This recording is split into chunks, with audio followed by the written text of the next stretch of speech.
JP Nadda इसी पटना में आए थे बिहार में, और आकर के उन्होंने कहा कि हिंदुस्तान में अब एक ही पार्टी रहेगी और अगले 50 साल राज करेगी भारतीय जनता पार्टी।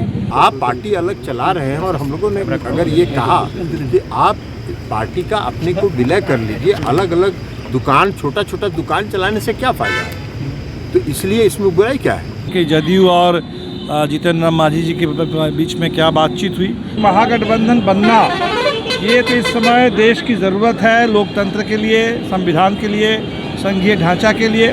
नमस्कार, आप देख रहे हैं लाइव बिहार। मैं हूं आपके साथ असलम अब्बास। 2024 में भाजपा को हराने के लिए मुख्यमंत्री नीतीश कुमार पूरे देश में विपक्षी एकता की मुहिम चला रहे हैं और राजधानी पटना में इसी को लेकर आगामी 23 जून को मंथन या कहें बड़ा मंथन होने वाला है, कैसे भाजपा को 2024 में हटाना है। लेकिन उससे पहले ही नीतीश कुमार के सहयोगी ने ही गच्चा दे दिया है। गच्चा इसलिए मैं बता रहा हूं कि हम पार्टी ने उससे पहले ही नीतीश कुमार और महागठबंधन का दामन छोड़ लिया है और अब राजनीति के अलग राहें अपनाई है। लेकिन इन तमाम घटनाक्रम के बाद जदयू के राष्ट्रीय अध्यक्ष ललन सिंह का बयान आया था कि छोटी छोटी दुकानें, यानी कि जीतन राम मांझी की जो पार्टी हिंदुस्तानी अवाम मोर्चा सेकुलर थी, वो उसका जनाधार कम था, उनके पास विधायकों की संख्या महज 4 थी। तो ललन सिंह ने इसको लेकर कहा था कि छोटी छोटी दुकानों का एक साथ हो जाना चाहिए। बात मर्जेशन यानी कि शामिल यानी विलय होने की बात थी। इसको लेकर बहुत चर्चाएं हुई थी। ललन सिंह की छोटी सी बात सुनिए, लेकिन इन तमाम बातों को लेकर आप सोचिएगा कि ललन सिंह किस परिप्रेक्ष्य में कह रहे हैं। विलय का संघर्ष करने की क्या बात है? विलय करने की बात है। अगर आप पार्टी अलग चला रहे हैं और हम लोगों ने अगर ये कहा कि आप पार्टी का अपने को विलय कर लीजिए, अलग अलग दुकान, छोटा छोटा दुकान चलाने से क्या फ़ायदा है? तो इसलिए इसमें बुराई क्या है? अब उन्होंने नहीं किया और उन्होंने कहा कि अब हम आपके साथ आगे चलने में असमर्थ। इसके साथ और आगे किससे किससे क्या क्या उनकी बातचीत हो रही थी, ये वो बता सकते। तो आपने ललन सिंह के इस बयान को सुना है। इस बयान से आप समझ सकते हैं कि किस तरीके से विपक्षी एकता को मजबूत करने से पहले ललन सिंह छोटी दुकान को खत्म करने की बात कर रहे हैं। और यही बात भाजपा के राष्ट्रीय अध्यक्ष जयप्रकाश नड्डा ने भी कहा था कि आगामी 2050 तक छोटे छोटे जितने राजनीतिक दल हैं वो खत्म हो जाएंगे। तो क्या इन तमाम घटनाक्रम से समझ लेना चाहिए कि क्या महागठबंधन की स्थिति जो बिहार में विपक्षी एकता की जो बात हो रही वो अब फ्लॉप होने वाली है। फ्लॉप इसलिए मैं बोल रहा हूँ कि महागठबंधन के एक सहयोगी, खास करके कम्युनिस्ट पार्टी के जो सहयोगी भाकपा माले हैं, उनके महासचिव दीपंकर भट्टाचार्य का भी इस मामले पर बड़ा बयान आ गया है। दीपंकर भट्टाचार्य ने साफ तौर पर कहा है कि पूरे देश में विपक्षी एकता इस वक्त हालात की मांग है,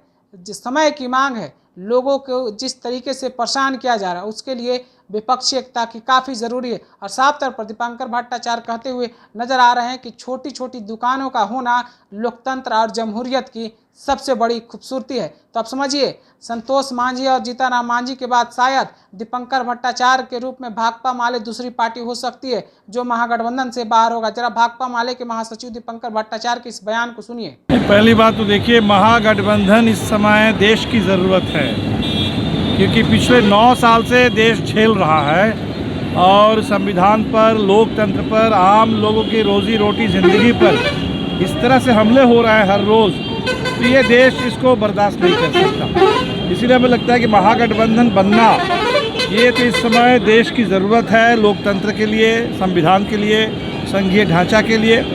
और बिहार में महागठबंधन का एक सफल प्रयोग हुआ है और हमें लगता है कि बिहार से हमने भी जो महाधिवेशन किया था साल के शुरू में, हमने वहीं से प्रयत्न किया कि एक देश में विपक्षी एकता बने और एक माहौल बने।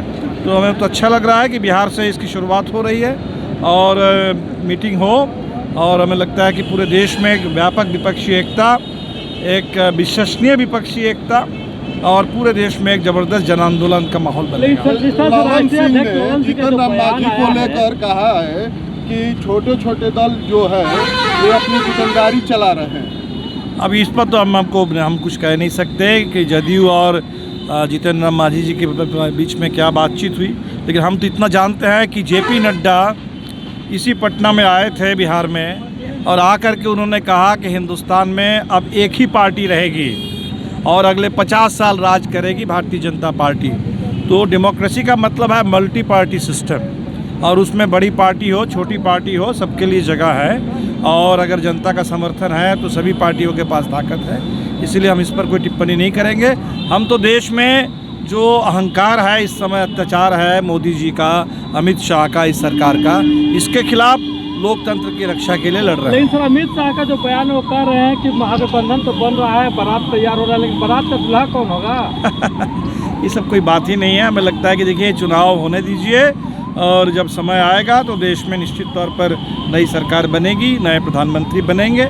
लेकिन अभी तो फिलहाल देश को छुटकारा चाहिए इस पूरे आफत काल, ये कहते हैं अमृत काल, और लोग कह रहे हैं कि आफत काल मोदी जी ला दिए हैं देश में। आफत काल से देश को छुटकारा चाहिए। तो आपने दीपंकर भट्टाचार्य को सुना है, जो भाकपा माले के महासचिव हैं, किस तरीके से वो बोल रहे हैं विपक्षी एकता को लेकर और आगामी महागठबंधन को लेकर। खास करके छोटी छोटी दुकान, जिसको ललन सिंह ने अपने बयान में साफ तौर पर कहा था कि छोटी छोटी दुकानों को एक साथ मर्ज कर जाना चाहिए। तो आपने दीपंकर भट्टाचार्य के इस बयान को सुना है। आप अपनी राय विपक्षी एकता पर, बिहार के महागठबंधन के स्वास्थ्य को लेकर, हालात को लेकर, क्या महागठबंधन ज़्यादा दिनों तक चल पाएगी, क्या 2024 से पहले इंटैक्ट और साथ रह पाएगी, इन तमाम बातों को लेकर आप अपनी राय हमें कमेंट करके ज़रूर पहुंचाइए। इसी तरह की दूसरी खबर को देखने के लिए आप हमारे साथ बने रहें। आपका बहुत बहुत धन्यवाद। लाइव बिहार यूट्यूब पर सब्सक्राइब और फेसबुक पर लाइक ज़रूर करें।